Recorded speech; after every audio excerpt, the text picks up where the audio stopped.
Então, agradecendo a todos que estão aqui conosco, não só neste plano, mas em ambos os planos de existência, muito especialmente Jesus, nós nos reportamos agora ao teu coração magnânimo, de onde fazes jorrar bênçãos por sobre toda a humanidade, no planeta que diriges por outorga divina.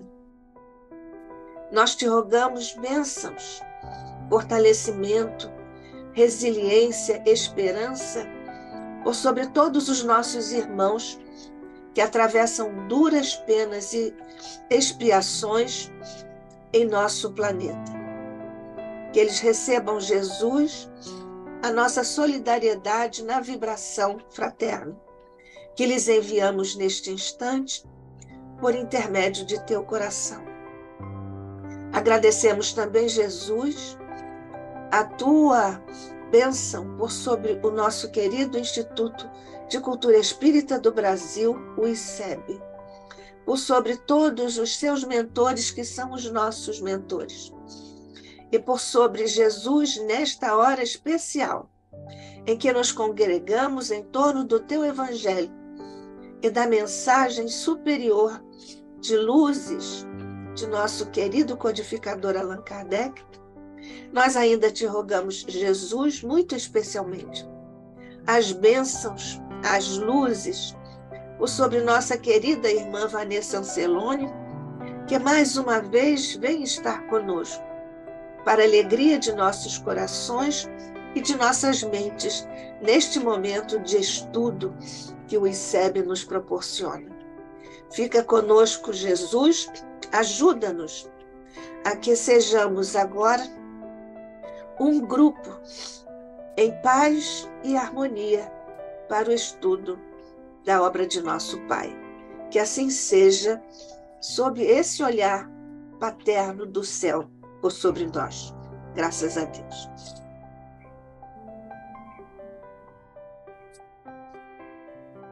Bem, nós estamos então dando início a esse nosso encontro com Vanessa Ancelone, que é espírita de quinta geração, brasileira-americana, neurocientista e psicóloga, formada na Universidade de São Paulo, a USP, com pós-doutorado nos Estados Unidos.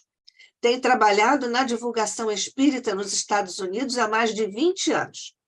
É fundadora da primeira rádio espírita dos Estados Unidos, a Kardec Radio, 24 horas e totalmente em inglês. Editora-chefe da Spiritist Magazine há 13 anos. Fundadora-presidente da Spiritist Society of Baltimore, Spiritist Society of Virginia, Spiritist Society of Washington, D.C. Tradutora de livros espíritas e coautora do livro A Nova Geração, com Divaldo Franco. Vanessa Ancelone hoje vem nos falar da sua especialidade, neurociência e espiritualidade. Somos todos ouvidos, querida. Obrigada, muito obrigada. É uma alegria renovada nós podemos nos reunir, que é um privilégio, né? Podemos ter esse espaço de tempo juntos. São reuniões tão sublimes que, se a gente for ver na Terra, ainda é raridade, né? Somos a minoria que para conversar, para estudar sobre assuntos transcendentais, né? A maioria das pessoas na Terra, elas ainda se encontram para outras razões. A maioria é para se divertir, ou para fazer aquele trabalho material, sem pensar em questões imortais. Mas nós, os espíritas, temos aprendido a fazer essas reflexões profundas. Não basta saber, tem que sentir, como dizia Jesus ao Nicodemos, como está reportado no livro Boa Nova. Não basta saber, porque Nicodemos sabia muito. Temos que sentir as escrituras. Então, esse processo de sentir e saber, ele chama-se reflexão. Nós precisamos fazer essa reflexão muito pessoal, em qualquer assunto da ordem espírita. Senão, nós vamos ficar como aqueles que, eu sei, mas eu faço diferente. Para mudar, eu tenho que deixar a luz entrar e tomar uma decisão. O ponto de decisão onde agora, a partir de agora, eu tomo um rumo novo. Para falar nisso, nós sabemos que cada vez mais a mensagem do Cristo se espalha na Terra. Mais de quase 8 bilhões de habitantes, nós temos aí uma média de 2 bilhões, apenas um quarto da Terra, que está sintonizado com o Cristo, que já conhece. As outras partes ainda não conhecem, nem o Cristo, quiçá o Consolador prometido, que é o cristianismo redivivo, o espiritismo. Então, imaginem vocês que nós, aqui, somos essa minoria com a qual Jesus, como governador planetário, está contando para que nós possamos espalhar essa mensagem. Mas se fosse por palavras, ela já estaria no mundo inteiro facilmente, porque no mundo nunca existiu tantos canais, tantas plataformas espíritas que vão se multiplicando, mas não basta falar, não basta escrever, nós temos que ser cartas vivas. Falando disso, nós vamos falar da nossa espiritualidade. Antes de a gente começar, como nós vamos falar de neurociência e espiritualidade, vamos no contexto. Religião e espiritualidade. Tem diferença? Sim. Quando as ciências vão falando sobre religião, elas estão falando dessas estruturas do pensamento religioso, com rituais, com uma hierarquia, etc. Nós não estamos falando disso, nós estamos falando desse processo interior onde a pessoa conecta com algo superior a ela, que a gente dá o nome de Deus, outras pessoas dão outros nomes, luz, força do universo, Alá, Jeová, etc.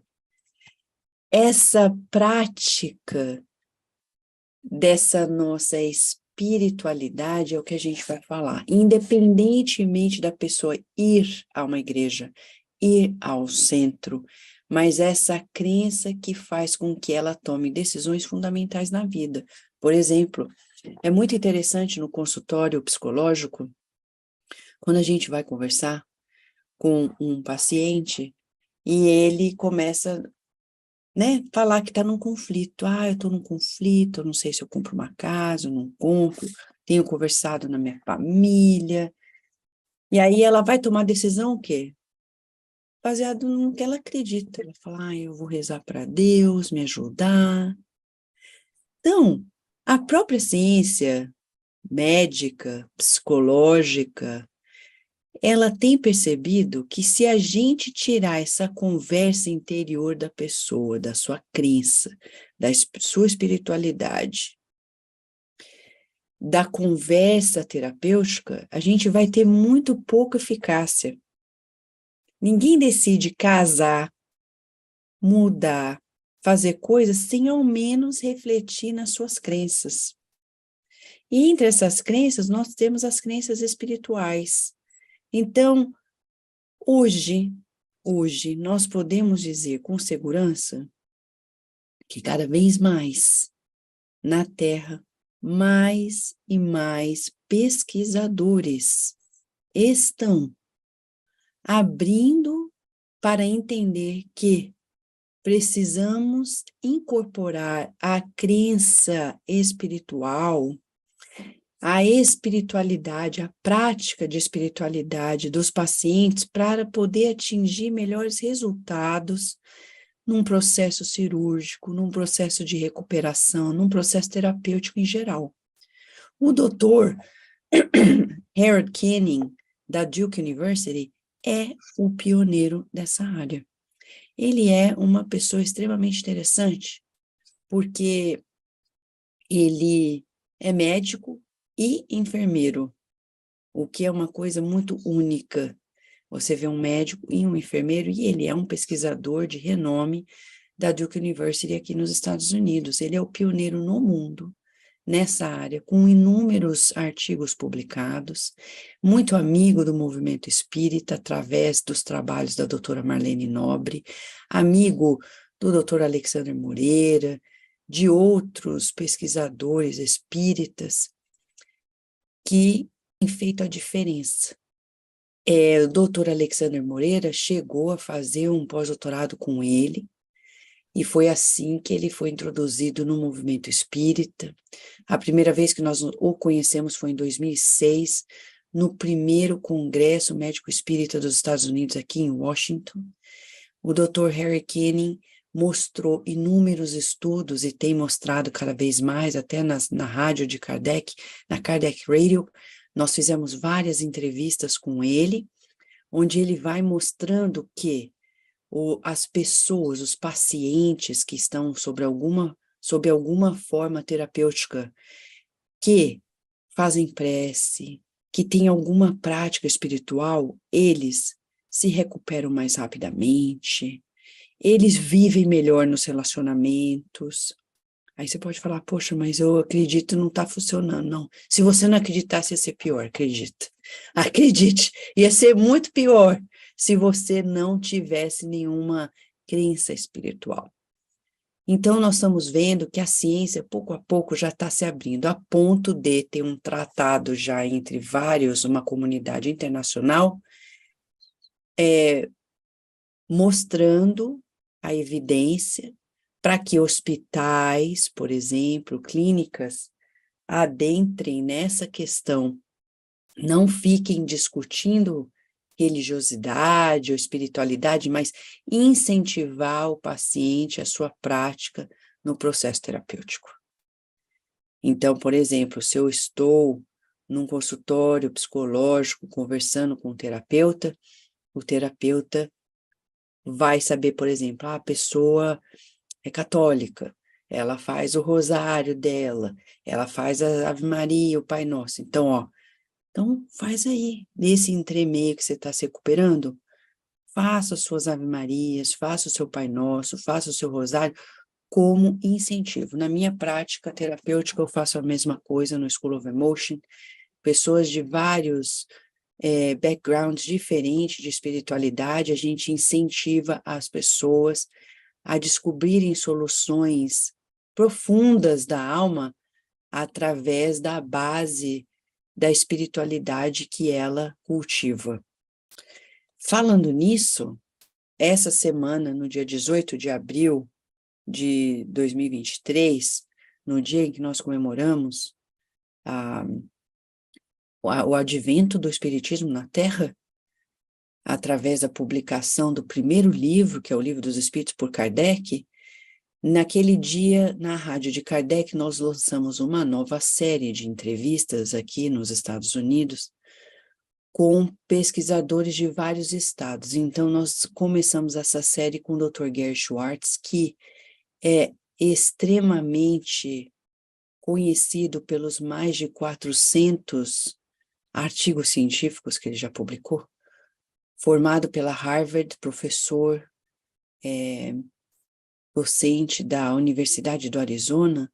Ele tem feito pesquisas nessa área de espiritualidade e saúde em geral, da mente humana. E ele falou para a gente que ele e os colegas agora estão escrevendo 2 artigos para inserir a palavra Deus nos estudos da ciência. Eles estão denominando isso a palavra Social Physiology. É uma expressão. Theo porque é de Deus. Mas quem tem feito já um trabalho pioneiro nessa área, aqui no mundo, é o Dr. Andrew Newberg. Então eu vou mostrar para vocês o site dele, porque ele tem tudo que a gente precisa se quiser saber o que está acontecendo nessa área. Ele o Dr. Andrew Newberg, ele muito amigo do movimento espírita, apesar dele não ser espírita, americano. Ele tem feito um trabalho como neurocientista muito diferenciado na Terra. Deixa eu só abrir aqui para vocês irem acompanhando. Olha lá, vamos ver. Essa aqui é a página dele, andrewnewberg.com.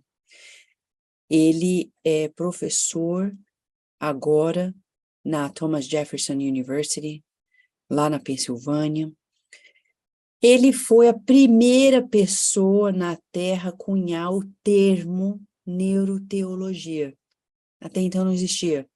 É um ramo agora, já cunhado por ele, dentro das neurociências, que insere os estudos das experiências religiosas e espirituais.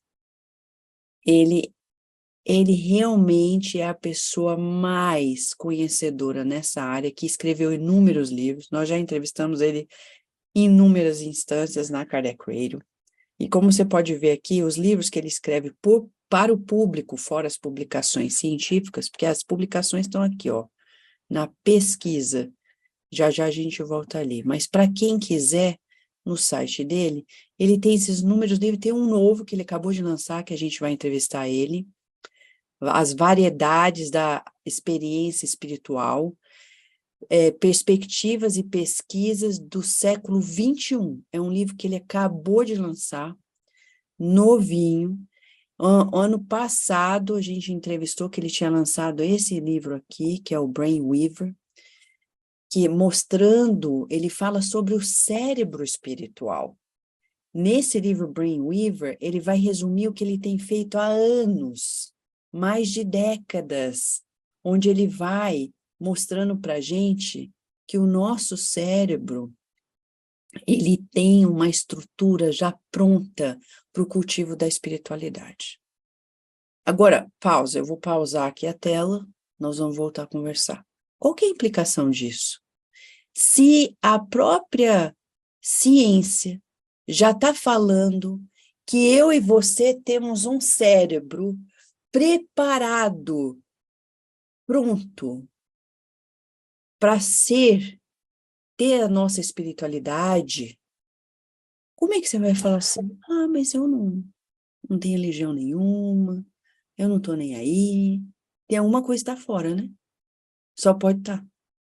Tem alguma coisa que não está encaixada, porque faz parte da nossa natureza. Do mesmo jeito que a ciência já provou para a gente, com os estudos de Franz de Waal e outros, que nós temos também uma natureza gentil, propensa a estar com o outro. E se a gente estiver no modo brigão, a gente tem alguma coisa fora que não está encaixada no nosso sistema. Porque nós somos essencialmente isso que a ciência está começando a perceber, que bate com o que o Espiritismo está falando. Quando a gente vai lá no Livro dos Espíritos, a gente vai ver o quê?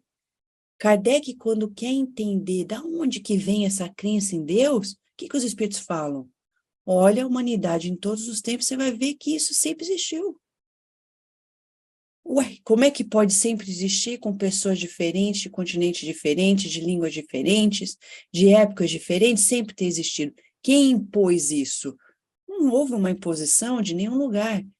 Então faz sentido a gente gravitar para essa conexão profunda com o Criador. Não é uma invenção. Quando tem gente agora que fica, porque agora é uma moda, né? É bonito não ter religião, né? A nova geração, muito triste, achando bonito, eu não acredito em nada, não me afilio a nada, achando que vai viver muito bem. A gente vai vendo que pelos estudos das ciências da sociologia, os estudos da ciência da psicologia, da neurociência, estão provando para a gente o contrário. Da medicina, está mostrando que quem não só acredita em Deus, mas vivencia a sua espiritualidade, vive melhor que os outros.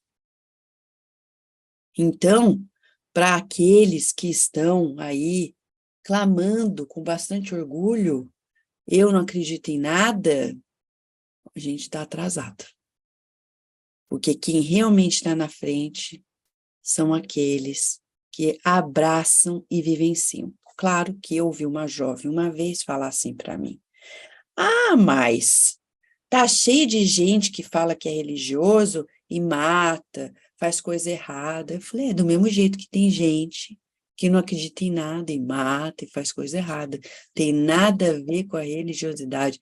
Mas não impede. Eu falei assim, não sei, talvez seria pior se a pessoa não tivesse nada. Mas vamos ver estatisticamente. As pessoas que cometem desatinos, quão distantes elas estão.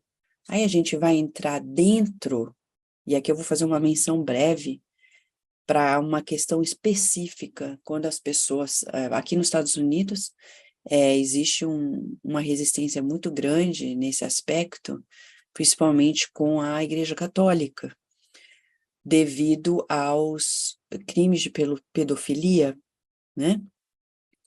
Então, existe uma ojeriza muito grande à Igreja Católica aqui nos Estados Unidos em função desse crime da pedofilia. Mas o livro de Emmanuel, Vida e Sexo, num capítulo específico que chama Celibato e Abstinência, ele vai nos relatar o porquê que essas coisas acontecem. Não justifica, mas dá para entender. E que não é regra.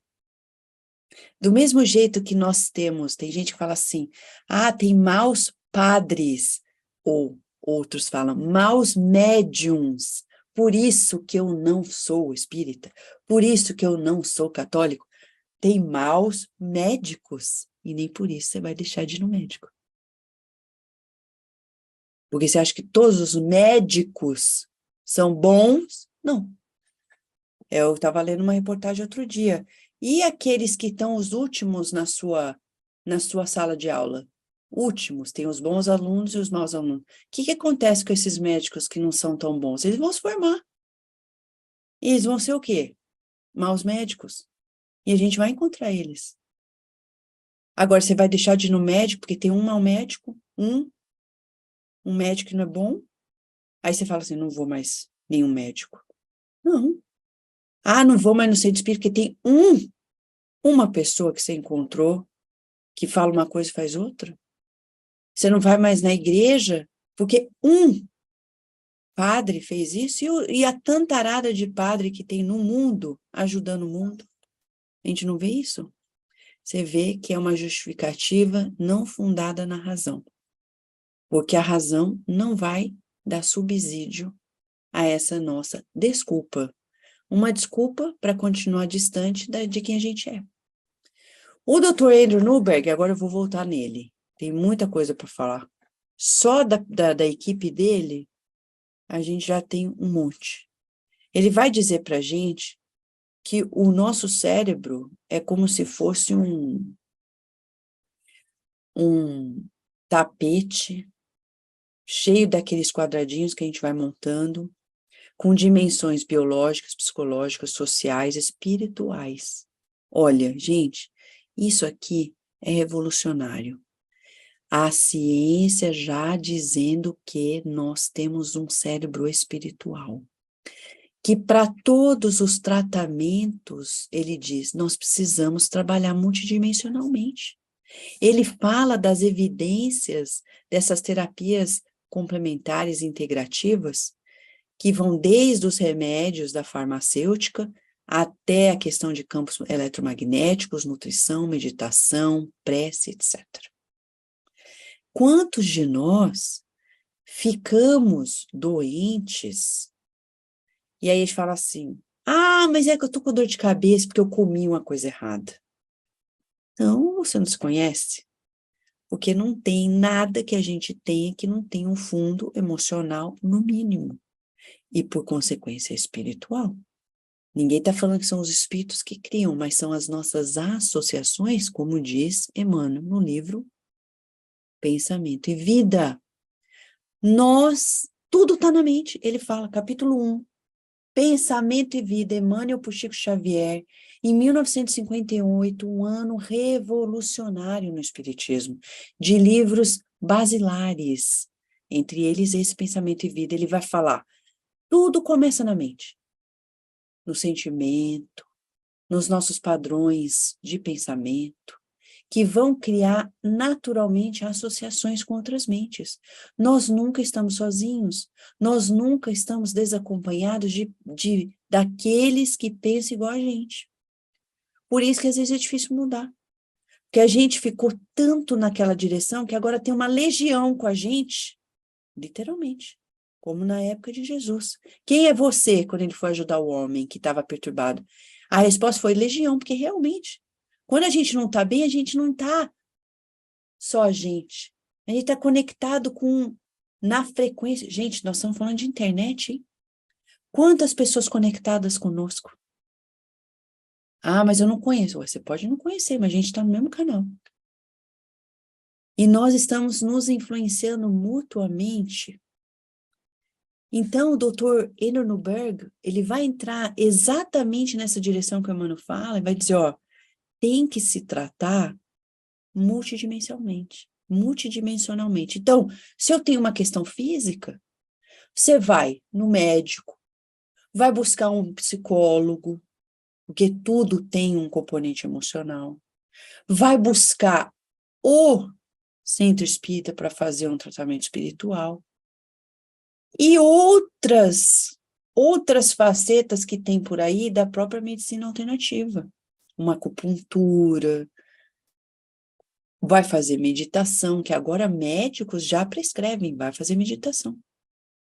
Ansiedade, depressão, ataque de pânico. E aí, com esse tratamento multidimensional, nós vamos encontrar forças renovadas para podermos estar bem. Gente, como é que a gente evolui? Aceitando o novo.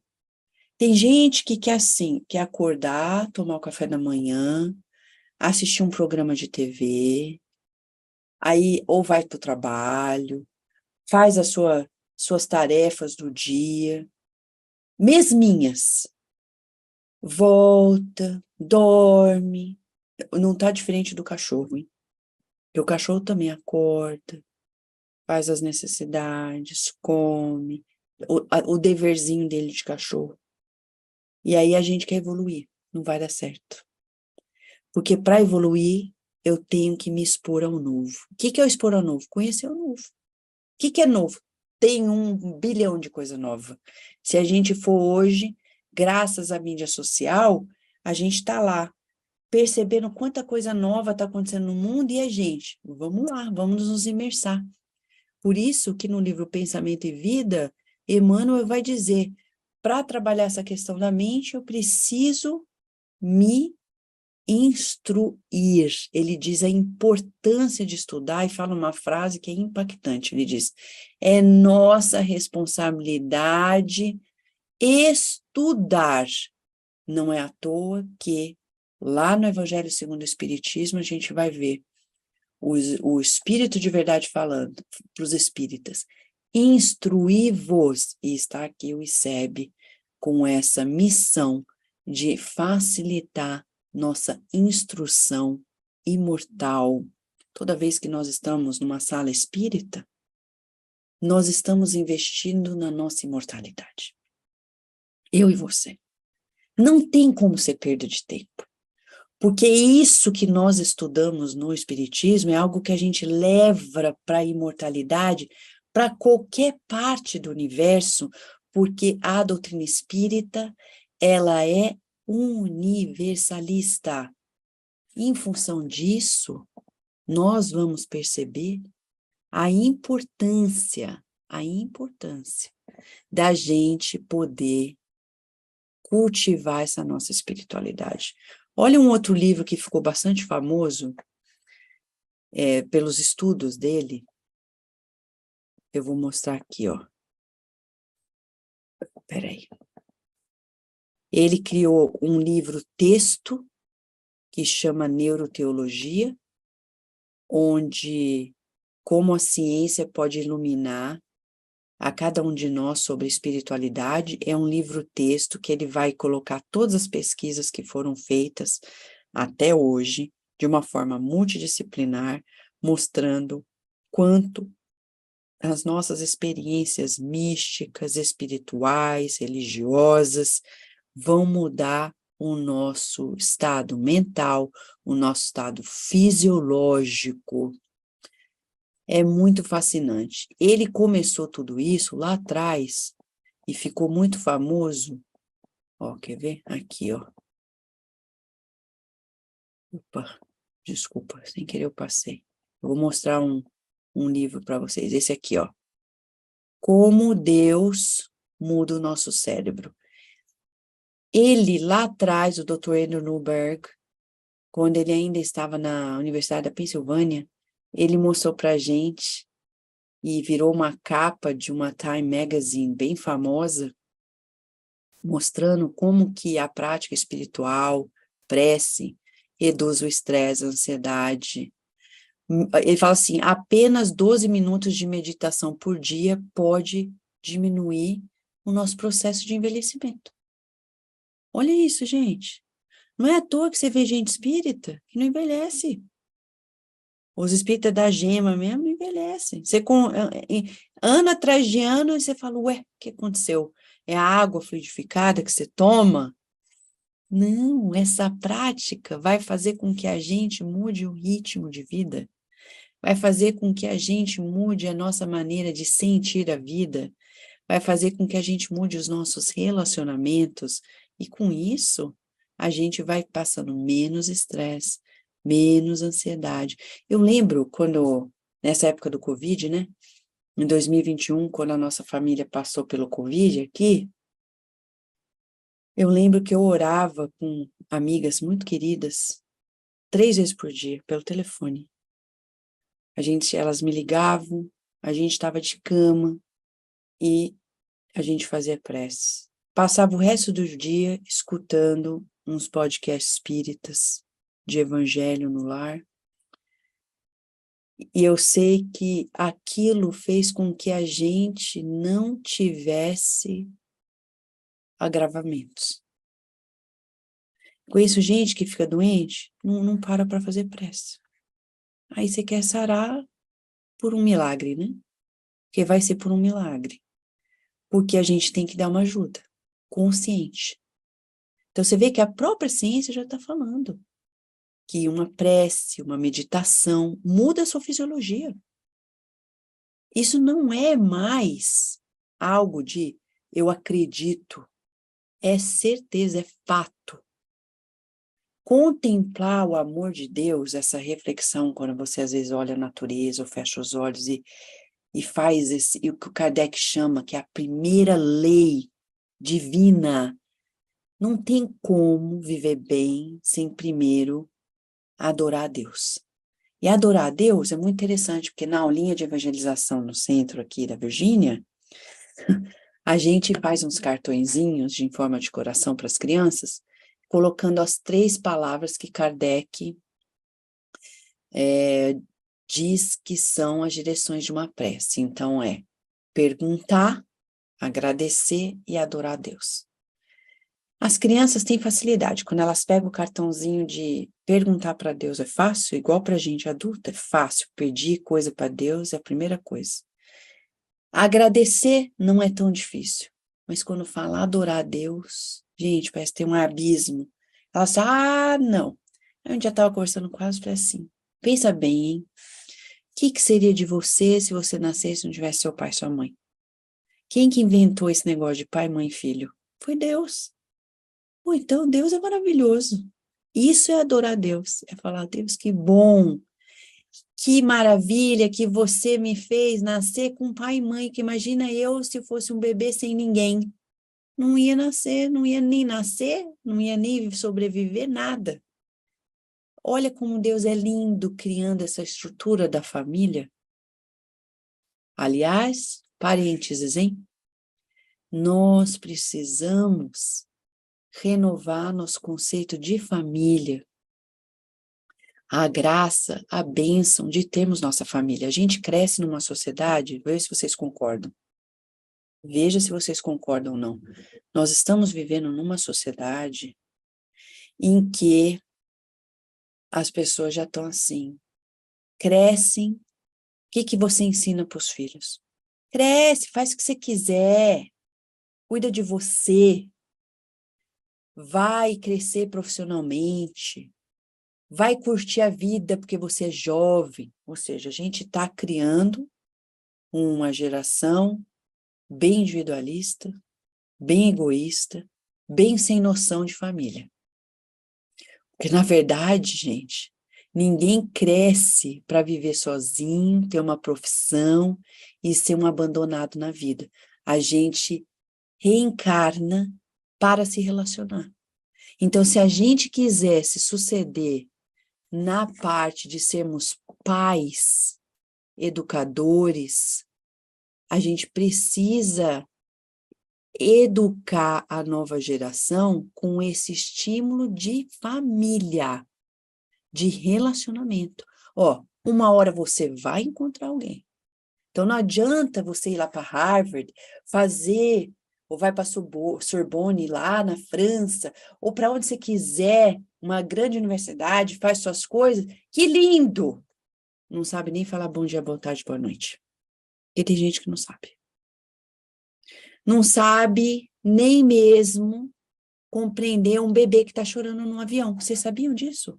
Ontem eu estava vendo uma reportagem. Um bebê chorando no avião. Aí um homem, que é um passageiro, levanta e alguém filma. Um homem levanta enraivecido. Faz esse bebê calar a boca. Olha a loucura. Olha a loucura. A pessoa não ter compreensão de que um bebê é um bebê. Ele não tem condição de falar, ok, vou ficar quietinho. Ele depende dos pais, depende de circunstâncias que estão fora. Aí o homem cria uma comoção a ponto de eles estarem com pouco combustível e terem que aterrissar em Orlando, ao invés de outra cidade onde eles iam parar, e perguntaram para ele, ou você sai do avião, ou vai ter que todo mundo sair para você poder sair. Ele falou, então tá, todo mundo vai sair. Olha que pessoa mais desequilibrada. Por quê? Com certeza, a gente fala isso sem julgamento, mas avaliando. Nasceu num lar onde cada um para si, Deus para todo mundo. Não nasceu num lar para, você nasceu para ajudar o outro. Você fala isso pro seu filho, pro seu neto, pro seu aluno. Você nasceu, eu falo para a Virgínia todo dia, não quer dizer que funciona, mas eu falo, Virgínia, você vai para a escola, filha, para ajudar Jesus. Você sabe de coisas que tem gente ali que não sabe. Tem criança ali que nem sabe que é Deus. Então, você é a pessoa que vai ajudar sendo alegre, vai compreender os outros. Filha, você precisa entender isso, que você não nasceu para ser servida, você nasceu para servir. Mas a gente quer que o nosso filho seja servido. A gente acha bonito. E isso é a pior coisa que tem. Então, a gente vai ver que a nossa humanidade hoje, cada vez menos espiritualizada, eu falo isso em termos das religiões mais conhecidas, abrindo um campo muito permeável para o espiritismo, poder absorver todas essas pessoas, esse contingente de pessoas que não querem essas religiões que põem rituais sem explicação. A humanidade está precisando de algo novo. Por isso, quando a gente chega no centro, tem gente que está nessa discussão, né? O centro espírita, como fazer o pessoal da nova geração entrar? A gente tem que desengessar a casa espírita. Desengessar. Está muito engessado. Vai decidir tirar um prego, tem que fazer uma reunião de diretoria para decidir se um prego vai sair da parede. E aí a gente acaba engessando tanto que vira uma outra igreja, com uma hierarquia que não deveria existir. Porque tem que ser algo fluido. algo fluido, para deixar esse campo da nossa prática de espiritualidade fluir conosco e a gente crescer junto. Cada pessoa que eu impeço de crescer num trabalho espírita, eu passo a ser corresponsável por tudo aquilo que ela deveria fazer no plano reencarnatório e não está fazendo, porque eu não estou deixando ela entrar. Não estou deixando ela fazer. Então, a gente precisa desengessar, confiar que nós mesmos vamos evoluir muito mais quando a gente permitir que cada um adentre esse campo.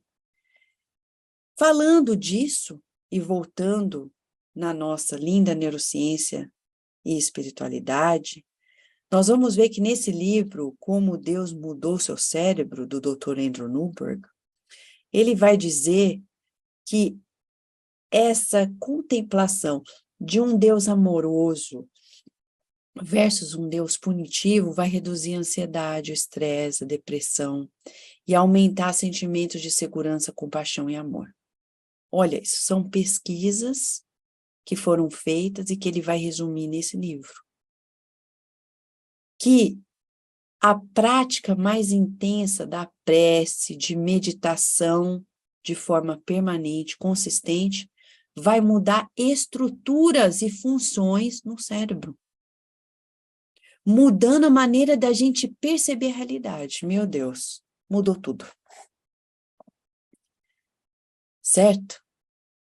Vamos ver como que é importante a gente entrar. Você já percebeu que a gente espírita faz prece, mas não é o centro de tudo? Você já reparou isso? A gente adora estudar, mas chega na hora de uma prece, a gente, assim, entra e sai de prece sem muita reflexão do que é uma prece.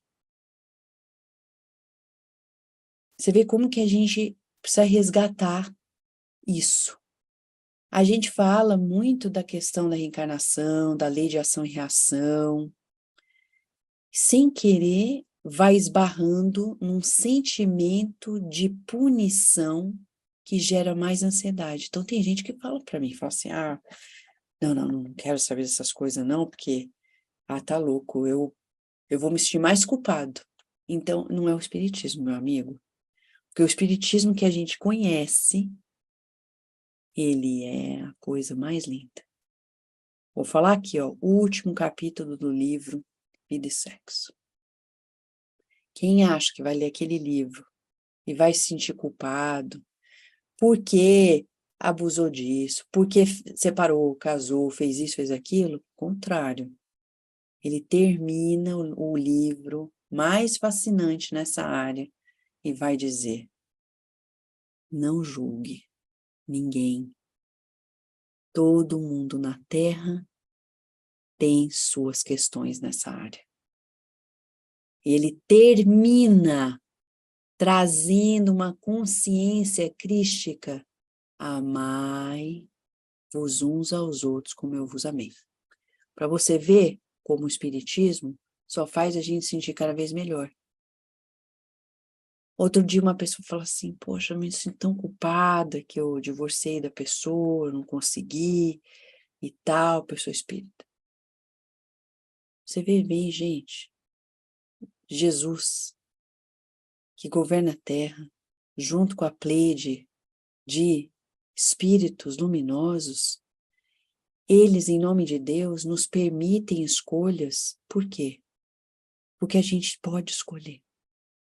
Se você se condenar e se julgar por isso e não se der outra chance, você vai ficar estagnado. Então agradeça a Deus. Deus, o Senhor me permitiu uma nova chance. Aquela eu não consegui lidar. Como aluno que não conseguiu, mas ele vai agora, num novo relacionamento, averiguar as áreas que ele não conseguiu trabalhar. Ninguém vai para o fogo do inferno porque cometeu um erro.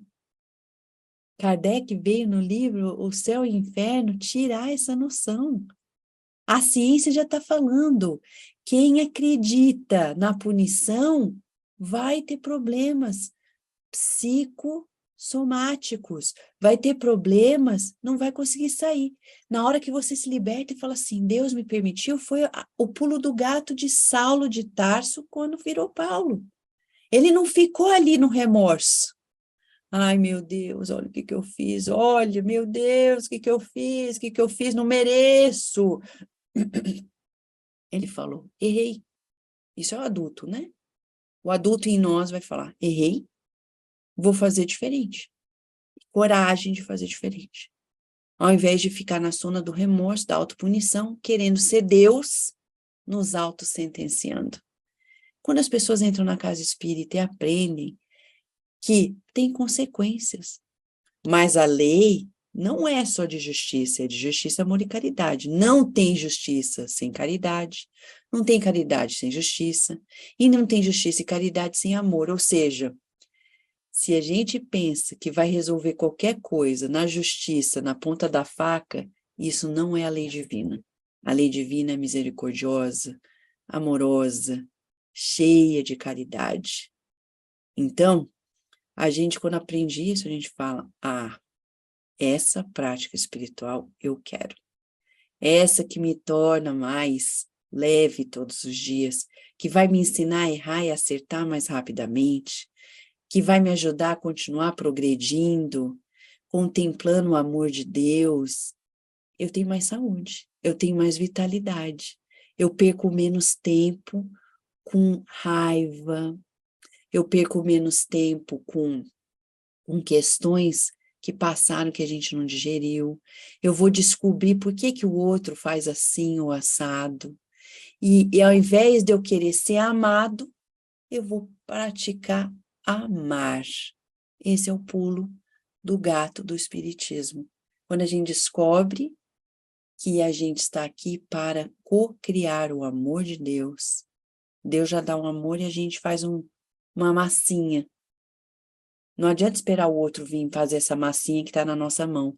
Essa é só a gente que faz. O outro vai fazer a massinha dele, que Deus deu.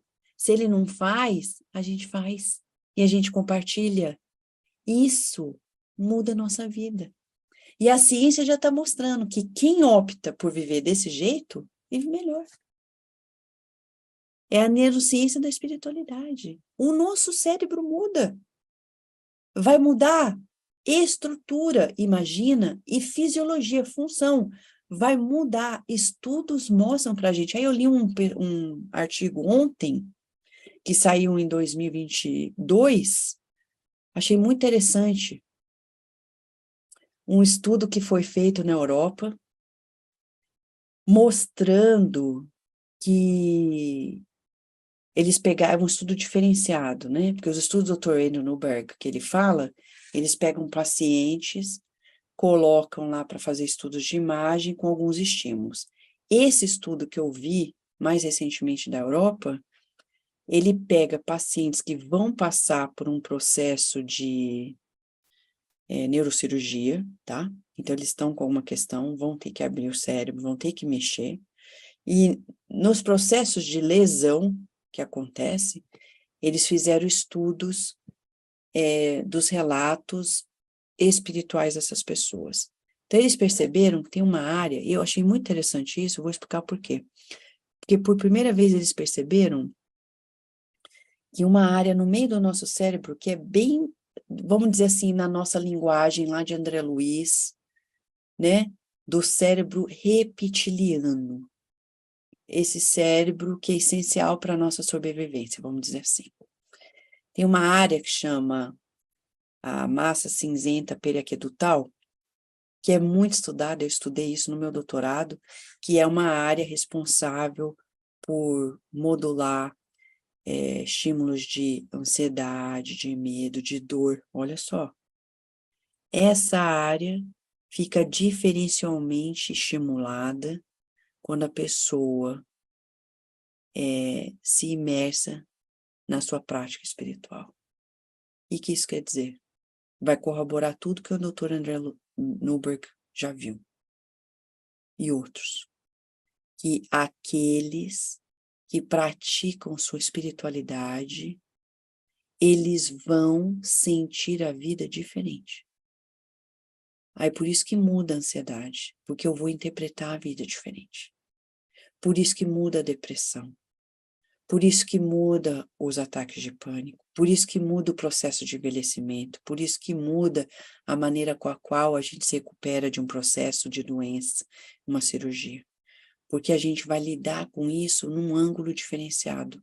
E o nosso sistema nervoso, ele vai ser ativado diferencialmente a partir do nosso padrão mental. Muda a nossa vida. Então, hoje, a gente pode dizer o quê? Para a gente fechar aqui para perguntas.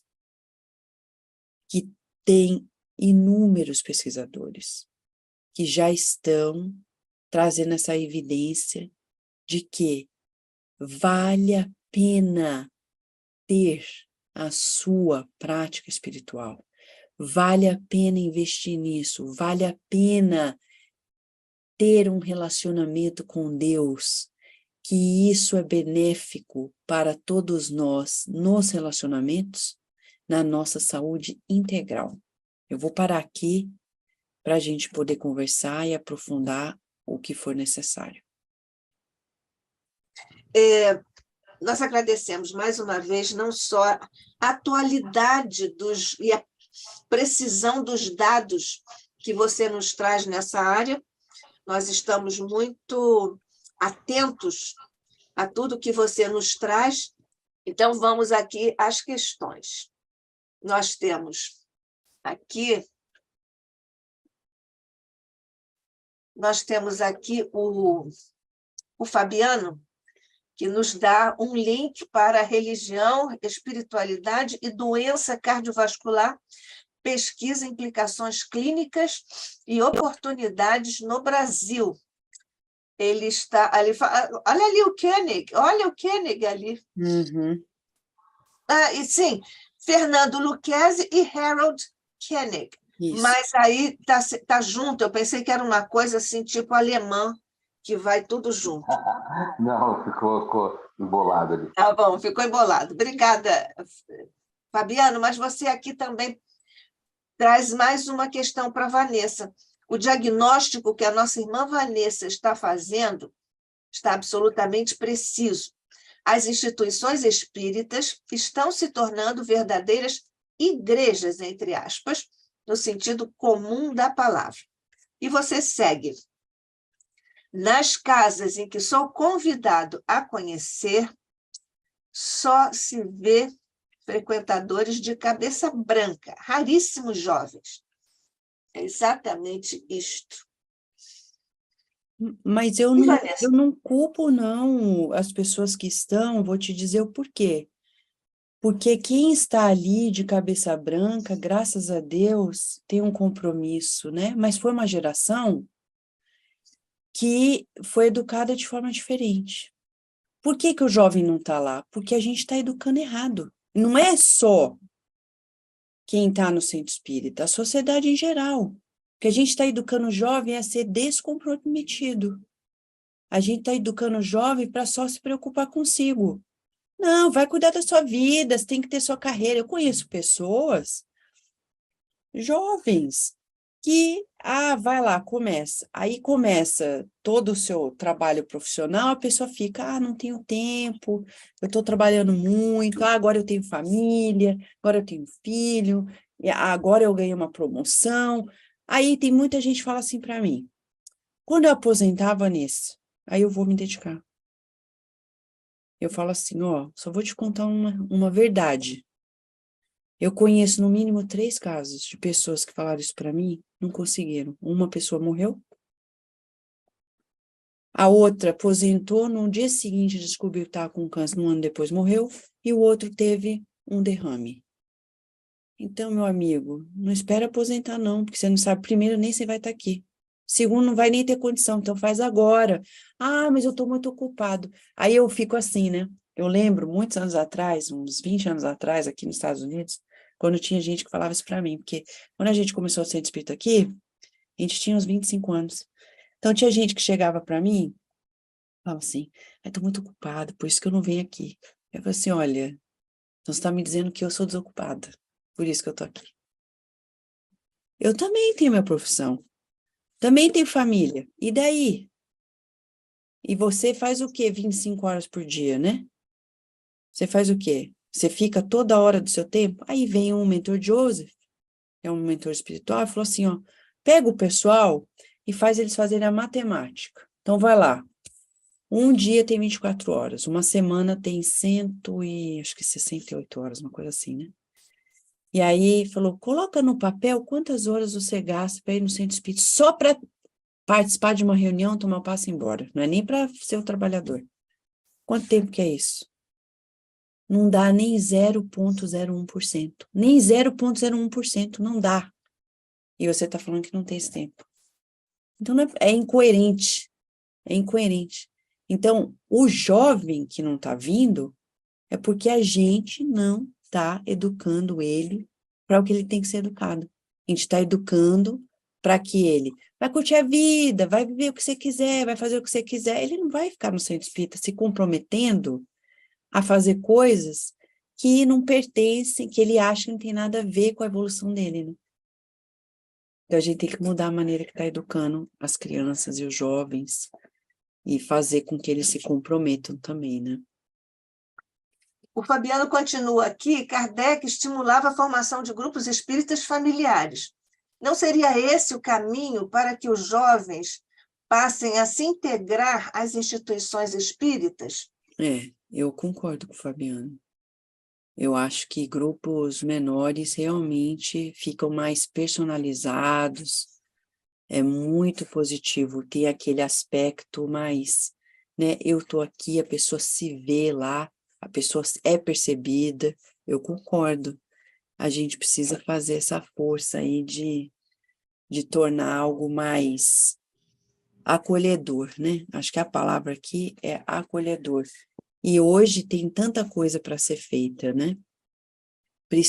É fundamental, a nossa sociedade está no momento em que essa nova geração precisa de espiritualidade para poder chegar onde é o plano da Terra, no momento de regeneração.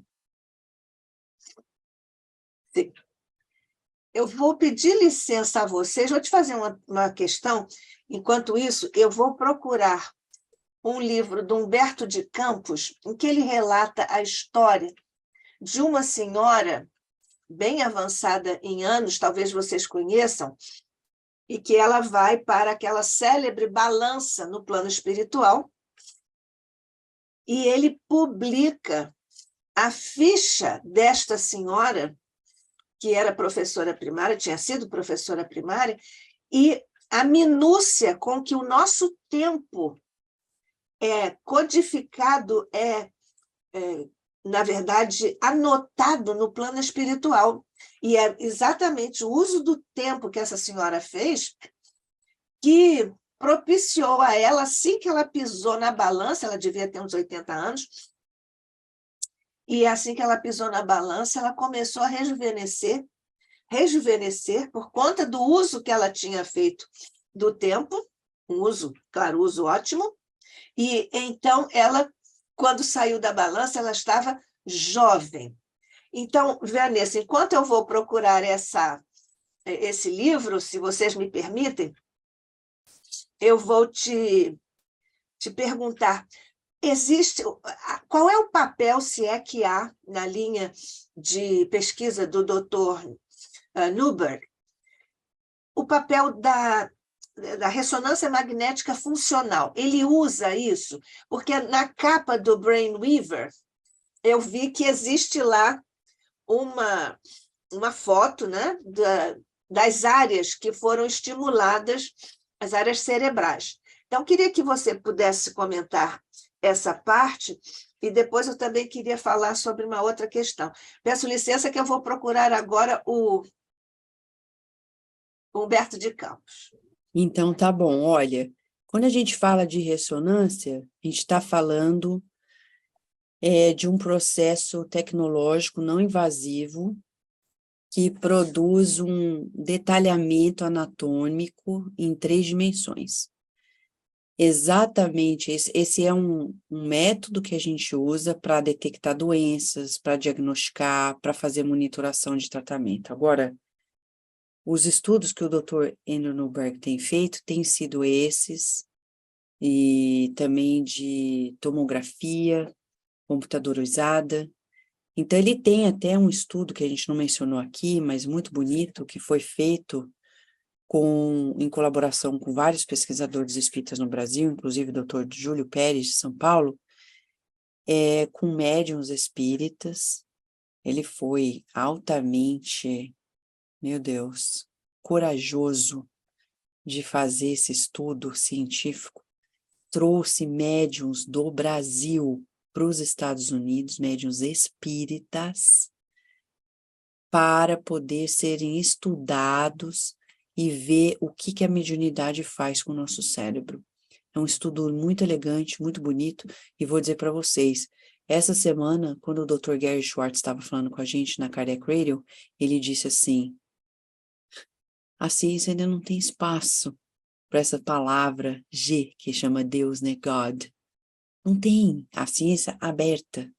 Esses pesquisadores são altamente corajosos e revolucionários de adentrar nesses estudos que a ciência em geral ainda não abre espaço. Então, quando a gente vê um estudo desse do Dr. Andrew Newberg, pegando médiums espíritas, trazendo do Brasil e colocando nesses estudos de imagem para mostrar o que acontece com o nosso cérebro quando você está no transe mediúnico, antes do transe, depois do transe, é algo revolucionário, mostrando para a gente que a gente tem algo diferente que acontece e que não necessariamente quer dizer que a gente esteja maluco. Não, é algo diferenciado. Que eles ainda estão estudando para entender melhor essas implicações. Então, essas técnicas de ressonância, de tomografia computadorizada, são as técnicas tecnológicas mais avançadas para fazer esses estudos do cérebro. Ok. Não sei, tem outra questão, mas eu vou falar agora sobre Humberto de Campos, porque é o capítulo 26 do livro Contos desta e d'Outra Vida. E ele titulou o capítulo O Segredo da Juventude. Então, ele conta a história, porque é uma fila que vai passando pela balança no plano espiritual, e ele vê que algumas pessoas também idosas pisam na balança e saem iguaizinhos depois de algum tempo, outros ligeiramente mais, digamos, rejuvenescidos, mas o caso dela é um caso mais importante. O nome dela é Leocádia Silva, a profissão educadora, existência terrestre 701.280 horas, para nós vermos como nós estamos num Big Brother, porque nada nos escapa à observação de Deus pela lei, por isso que nós somos, naturalmente, monitorados pela lei, que é de amor. Então, só para dar, são alguns itens, não sei se vocês se interessariam, mas serviço de autoassistência para justa garantia no campo da evolução. Mocidade laboriosa, 775.200 horas. Magistério digno, 65.700 horas. Alimentação e higiene, 43.800 horas. Estudo proveitoso e atividades religiosas, 41.900 horas. Repouso necessário ao refazimento, 109.500 horas. Serviço, essa é uma categoria, um bloco. Um outro bloco agora de uso ótimo do tempo, que a professora Leocádia Silva deu ao seu tempo de encarnação. Então, o outro bloco que o Humberto transcreve, e que é da ficha da professora Leocádia Silva. Serviço extra, completamente gratuito em favor do próximo, que é uma tecla que você colocou agora na sua fala. Devotamento aos necessitados, 85.100 horas. Movimentação fraterna em missões de auxílio, e você também falou nisso, 32.840 horas. Noites de vigília em solidariedade aos enfermos, 33.000 horas. Conversação sadia no amparo moral genuíno, 54.750 horas. Variadas tarefas de caridade, 59.490 horas.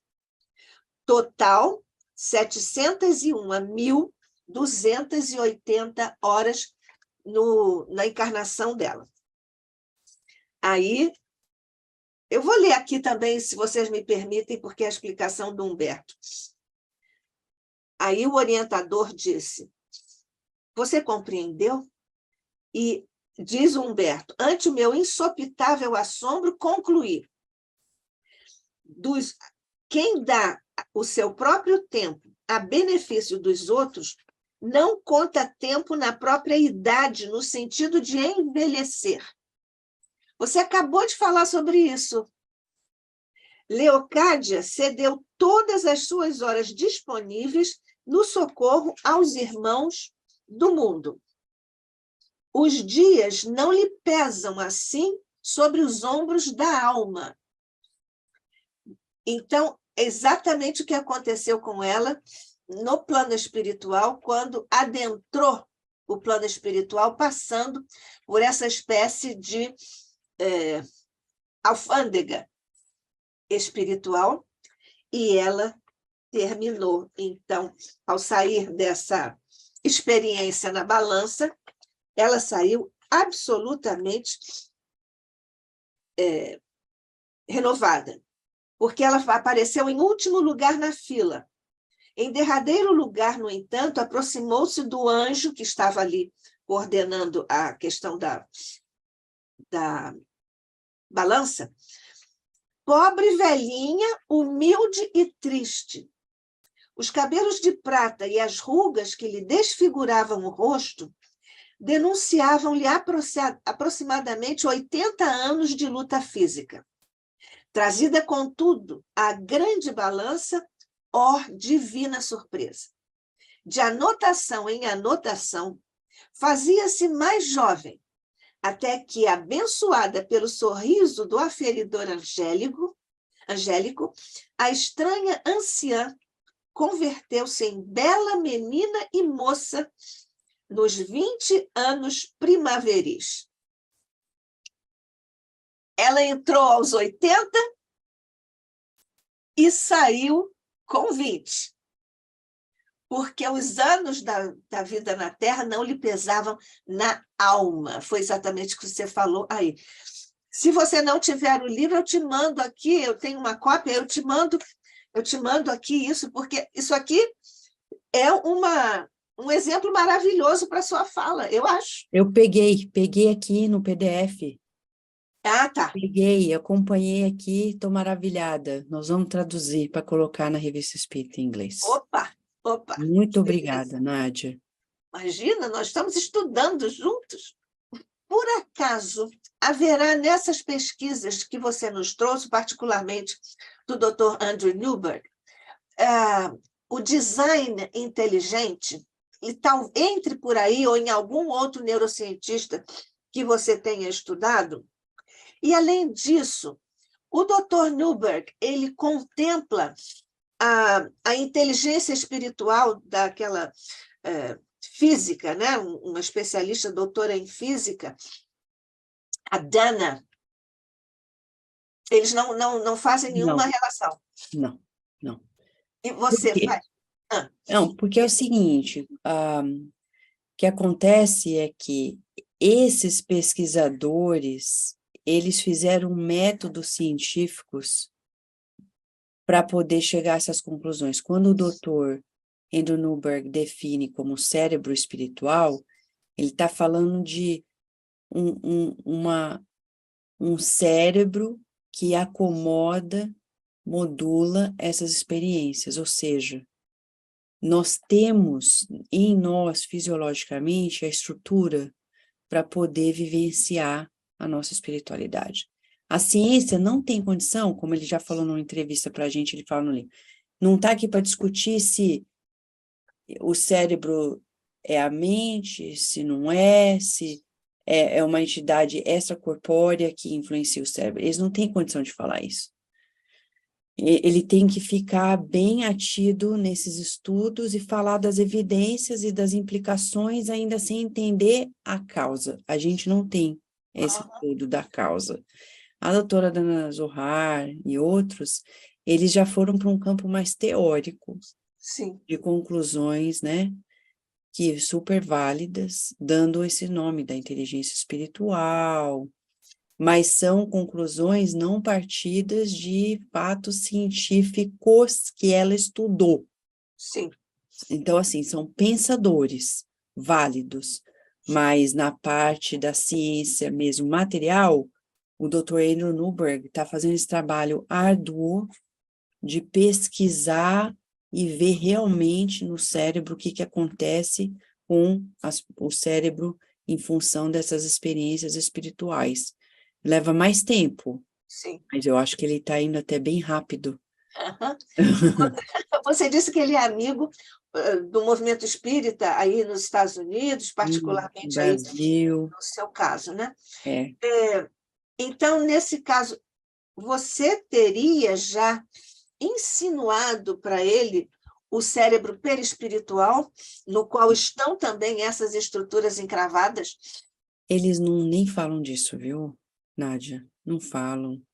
É como o Dr. Gary Schwartz fala, ele tem coisas que não dá para discutir cientificamente. Se for em off, hipótese, ele pode até falar, mas esses pesquisadores, graças a Deus, são céticos.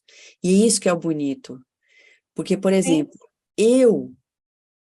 tem muita gente que fala assim, mas Vanessa, por que você não faz pesquisa nessa área? Eu falei, gente, porque eu acredito, eu sou espírita, não vale nada a pesquisa que eu fizer, porque tem um viés. Eu acredito, e a gente sabe pela psicofísica, que a gente influencia a pesquisa.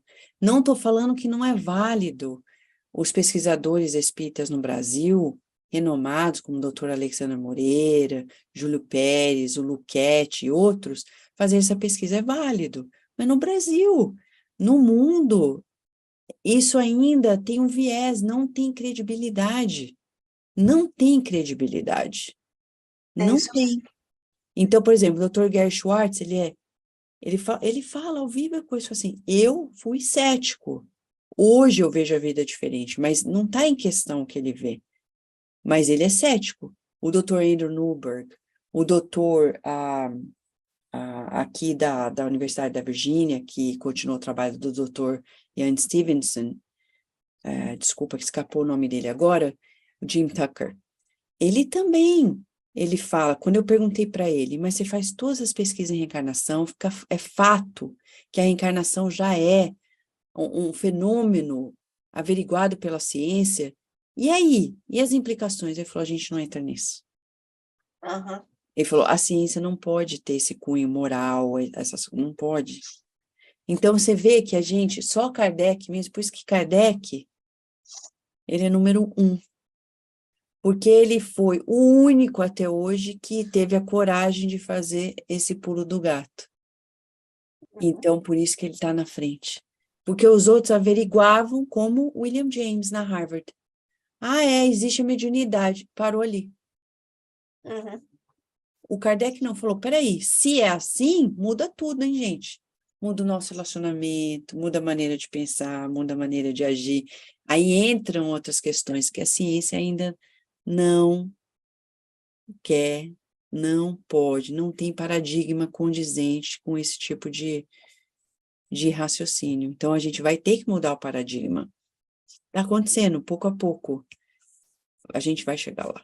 Por outro lado, né, Vanessa, isso tem um grande valor também, porque são insuspeitos. Quando eles concluem determinadas coisas, não estão sob suspeição e nos permitem nós fazermos os links com o Espiritismo. Acho isso muito interessante, né? O Fabiano coloca aqui: pediria à nossa irmã Vanessa, se for possível, fazer algum comentário sobre as questões dos pacientes em cuidados de fim de vida, quando a vida na Terra está dizendo adeus e a pessoa recebe a comunicação médica sobre a sua terminalidade. Aí ele cita a doutora Kübler-Ross. A Elizabeth Kübler-Ross foi uma grande pioneira nessa área, mas minha pergunta seria no sentido de saber a posição dos pesquisadores que a nossa irmã conhece. Olha, Fabiano, eu conheço os estudos da doutora Elizabeth Kübler-Ross, né, uma suíça americana, psiquiatra, mas eu não estou nessa área para eu poder dizer mais. O que eu diria é o seguinte: o que eu sei é que tem um número crescente nessa área da medicina terminal, né, de poder ajudar os pacientes a viverem com dignidade, ainda que a vida esteja se esgotando de forma evidente. Então, ela foi pioneira nesses estudos e, vamos dizer, humanizou algo que antes era tratado com sua menos importância. Vai morrer mesmo. Então, tira a dignidade. Ela trouxe a dignidade e ajudou as pessoas a também trabalhar o luto, né? Que a gente sabe, e ela foi a pessoa que estudou mais perto as fases do luto, mostrando para a gente que o processo de luto é um processo que tem suas sinuações, suas fases, tem hora que a gente vai falar, vai negar, tem hora que a gente vai ficar com raiva, tem hora que a gente vai estar bem, são 5 fases. É natural. Então, ela realmente tem um papel maravilhoso num momento de muita fragilidade. Que a gente acha que a fragilidade é só quando o bebê nasce. Mas quando uma pessoa está passando um processo de desencarnação, vamos pensar bem, é um momento de fragilidade. Você não tem mais condição de fazer por você. Você está à mercê da misericórdia, literalmente, da misericórdia daqueles que estão à sua volta. Como que você quer lidar com isso? Por isso que aqui, me permite, lá nos livros de André Luiz, a gente vai ver o caso do Dimas, né, da desencarnação de Dimas, e mostrando que ele foi um excelente espírita, só que ele não ajudou a família dele a conhecer o espiritismo. E vai dar um pouco de trabalho para os espíritos amigos na desencarnação dele, porque ele tem mérito para ser ajudado, mas a família não está ajudando. Por quê? Porque ele não batalhou para essa família também abrir a cabeça. Não é impor, não é doutrinar a família, mas viver de tal modo que todo mundo fique estimulado. Todo mundo fala assim, pô, que maravilha, cara, isso que você faz aí deixa você mais feliz, mais paciente, mas eu também quero isso. Mas quando a pessoa não quer, porque a gente chega em casa, a gente está pior ou igual a todo mundo que está lá, e ninguém quer mesmo o espiritismo. Porque não muda nada na nossa vida, não faz a gente ser mais feliz.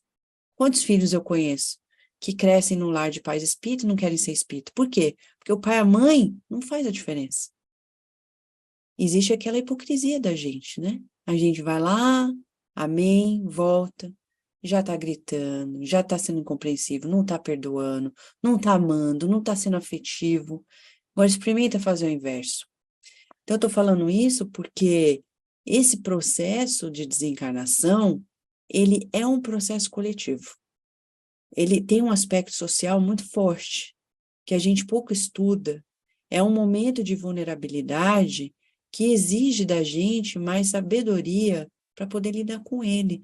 Por isso que a gente tem que conversar abertamente com os nossos familiares e amigos. Ó, quando eu desencarnar, os amigos de Kardec faziam isso. Ó, quando eu desencarnar, e combinava, ó, eu te chamo, você me chama, aí tá lá no céu e inferno. Ah, ele tinha falado que podia chamar, a gente foi, chamou ele, depois que desencarnou, ele veio falar isso. Tá aqui o relato. Pode falar. Aí tem gente, não quero falar da morte. Você tá falando que eu vou morrer? Tem uma mensagem do Humberto Campos, já que a Nádia trouxe, que ele é fabuloso, Humberto Campos, que ele fala, treino para a morte. A gente tem que ver todo dia aquela lá. Mas quem que vai treinar? Não é quem está com 80, 90 anos, não. É todo dia, toda hora, qualquer pessoa de qualquer idade.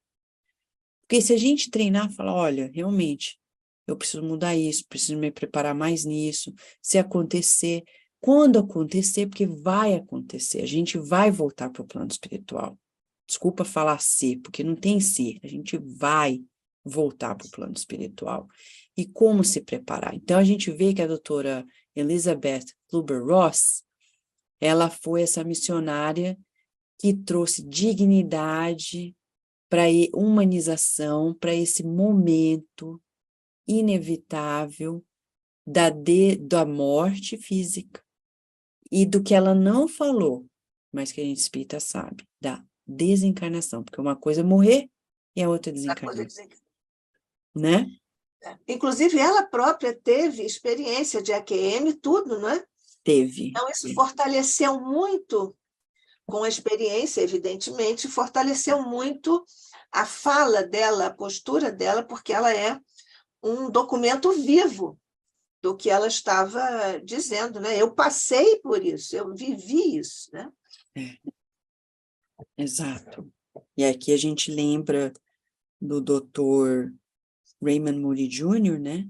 Sim. Que um dos centrais, que até cunhou o termo para mostrar para a gente que realmente existe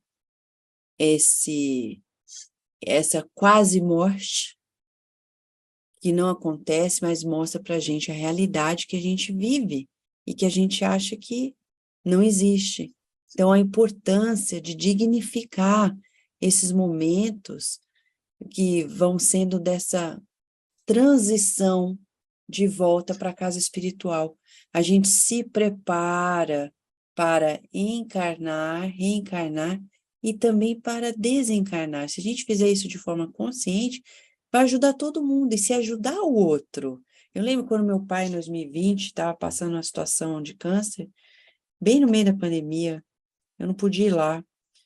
E ficava claro para mim que ele não ia sair daquela.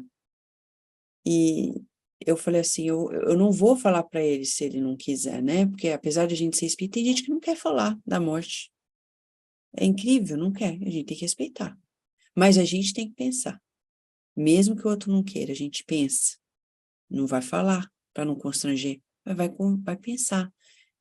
E vai falar nos termos com a pessoa já para facilitar, para que quando tudo acontecer, ela ter certeza de que ela não está sozinha, de que os espíritos amigos estão com ela, de que ela vai estar sempre sendo amparada, porque a lei é de amor.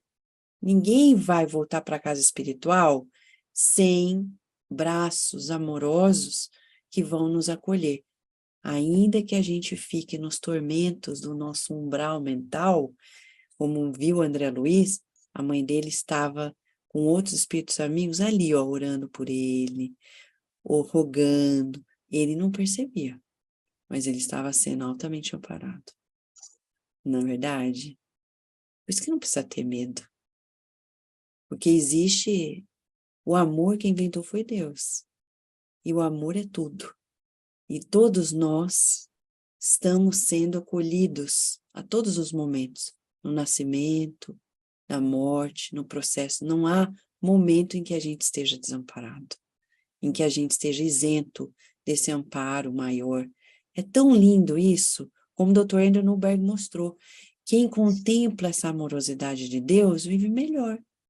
Então, a gente precisa resgatar esse sentimento. A gente que é espírita, então, fundamental, esse sentimento amoroso de Deus por nós, que não julga, que não condena. Deus não nos condena, não nos julga. Ele está sempre nos amando e nos proporcionando mais do que a gente poderia imaginar. O dia que a gente vê, a gente vai se sentir como aquele filho pródigo, que usou e abusou de tudo, e quando volta para casa é só amor.